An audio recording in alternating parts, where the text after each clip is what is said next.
How's it going, everyone? It's me, it's Jinsula, and welcome to another Pokémon Go discussion video. Today I wanted to explore the topic of specialty cups in the Go Battle League. Specifically, I wanted to list off the pros and cons to having these leagues as part of the PvP experience. I do think there are good reasons for having them, but I also think they are not perfect and have plenty of flaws. That is what I'm going to be talking about in this video, so let's roll the intro and get right into it.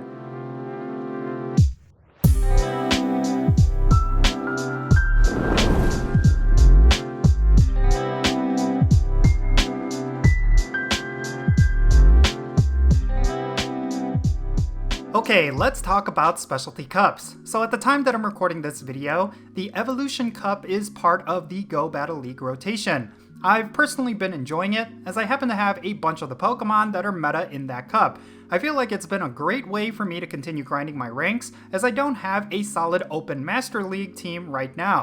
Typically, I would take a break during this part of the rotation, but I've been able to push forward. But as I've been grinding away within the Evolution Cup, I started to consider a couple of pros and cons to specialty cups in general. While I do think they have an overall positive impact for battlers, I also think there are a few issues with them that causes casual players to be further disinterested in PvP. Let's go over this. The first positive of specialty cups that I discovered is that it provides PvP accessibility for the average player during very inaccessible leagues, like the Open Master League and Ultra League. If you are a newer player and you don't have a robust collection of maxed out legendaries, then something like the Open Master League is going to be completely out of reach. But if you have a bunch of Pokemon that are eligible for the Evolution Cup, then you can participate. This sort of accessibility is vital for PvP engagement. Rather than locking players into specific leagues where they cannot play, giving them different options can allow players to try out the gameplay.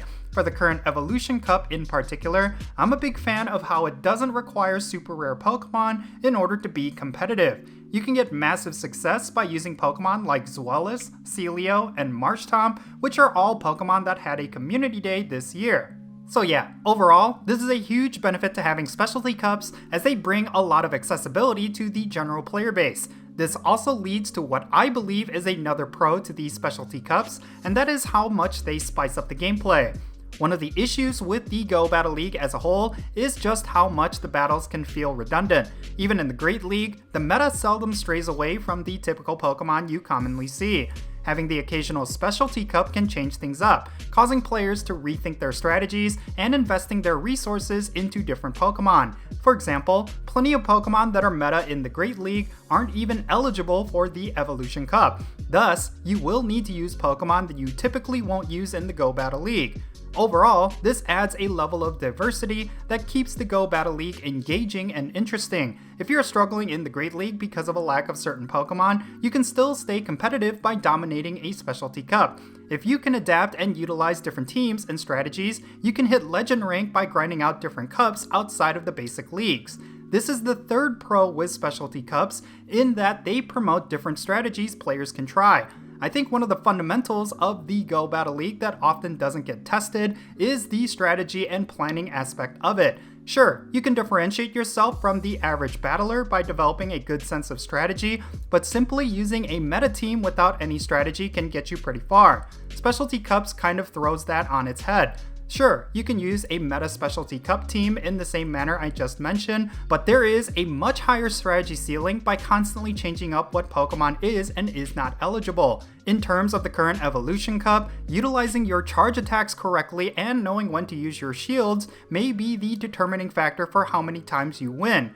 Since the meta is so specific with the Evolution Cup, everyone is running nearly identical teams. Therefore, the players who play smarter, will typically come out on top. This means you simply cannot just go with a meta team and expect to win every game. You will need to be intentional with how you play your team versus your opponent. That level of strategy definitely increases the fun factor of these specialty cups, and they keep the Go Battle League relevant. Now, I mentioned that specialty cups require a lot of strategy because the meta for that cup can be really specific. Well, this actually takes me to the first con of specialty cups that I wanted to discuss, and that is that these cups are too specific at times. As much as I've been enjoying the Evolution Cup, I noticed that it has been nearly the same Pokemon in every matchup. I'm currently running 2 different Evolution Cup teams, one with Vigoroth, Zweilous, and Machoke, and another team with Vigoroth, Haunter, and Zweilous. In pretty much every single one of my Evolution Cup battles, I come across some kind of combination of these Pokemon, with the occasional Golbat or Dragonair mixed in. Because the meta for this cup consists of basically these specific Pokemon, any player who doesn't have any of them in their collection is pretty much out of luck. I really think this has always been the major factor that holds most of the specialty cups back. The players who have kept up with all of the Pokemon releases over the years will have a strong advantage, as they will have access to whatever the flavor of the month is. Now, the other con that I have with these specialty cups is that there really is no significance with these cups on the overall world circuit. This may not be a big deal to a vast majority of players, but for anyone who is looking for overall Pokemon World Championships glory, specialty cups may not do a whole lot to move the needle in terms of practice. Since most of these specialty cups have a specific meta that is vastly different from the general Great League meta, you won't get a lot of circumstances that will translate onto the world stage. These specialty cups are also seemingly a chore for anyone trying to grind for the higher ranks, as anyone who is trying to qualify for official tournaments will most definitely have to participate in them. Getting to Legend rank requires a ton of Go Battle League battles, so you really can't take extended breaks while a specialty cup is going on.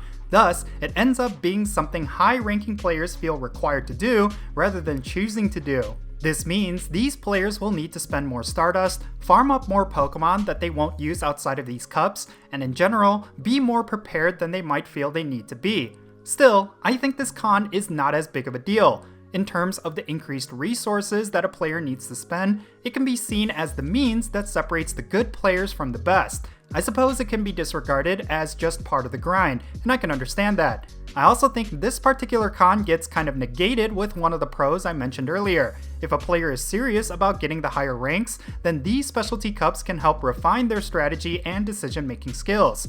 This would result in them being better prepared in the basic leagues, which would then translate into better tournament results. I think that's why these specialty cups have much higher upsides over downsides. I would certainly like to see Niantic add more of them within a given season, as they do add a lot of benefits to the Go Battle League, and also a lot of interesting gameplay for anyone who wants to engage with PvP. So yeah, these are some of my thoughts regarding specialty cups. Now I do have to be transparent and say that these thoughts are primarily based on my Evolution Cup experience, and I totally recognize that things will be different between each specialty cup. But regardless, I would love to know your thoughts. What are your opinions on specialty cups? Is there a particular cup that you enjoy? Let me know below in the comments and let's have a great discussion. So yeah, that's going to be it for this discussion. And if you ended up enjoying this video, be sure to hit that like button and subscribe if it's your first time here. And don't forget that little bell so you can stay up to date on whenever I upload videos. And I want to give a quick shout out to my patrons on Patreon. You make this channel content possible. If you want to support my channel in any way, big or small, then be sure to check out the links in the description below. For all my patrons, they get a permanent spot on my in-game friends list. So if you want to interact with me in some way, like with remote raids, then do consider becoming a patron on my Patreon. But yeah, that's going to be it. I'm Jinsula. Be safe, have fun, love yourself, and I will catch you all later.